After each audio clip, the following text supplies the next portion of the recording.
Hello students and parents, this is your video guide to let you guys help through how to sign into your Google Classroom. So the first thing that you got to do is you have to log into your Gmail account. Once you've done that, you would have received one classroom invitation. If you click on that, it would ask you to join. I want you guys to confirm that, and for that you would have to click on the blue button that shows join.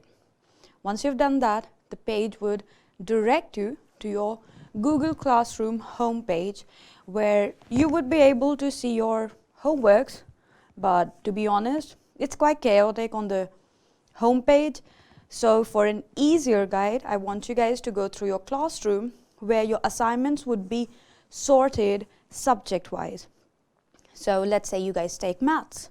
You can go on maths, you would see your test papers date-wise, and you can click on that paper, look into it, and the better thing that you can do would be to download it.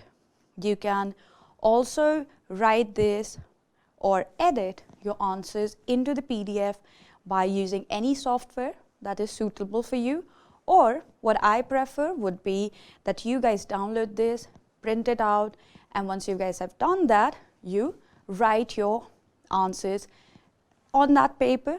Once you've done that, you can take pictures and make a PDF out of it. Now, once you're done doing your paper, all you have to do is click on your test paper that was shown on Google Classroom. Once you're done doing that, it would show you an option of your work.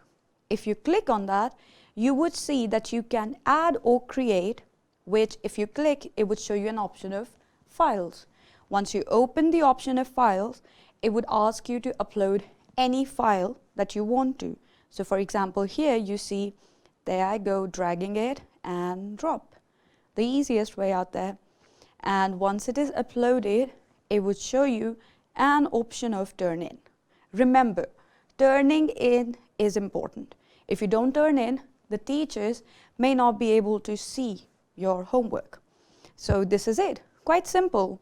Just go through it. If you guys have any problems, you may contact us with the numbers that you guys already have. So this would be it, and I'll see you guys the next time.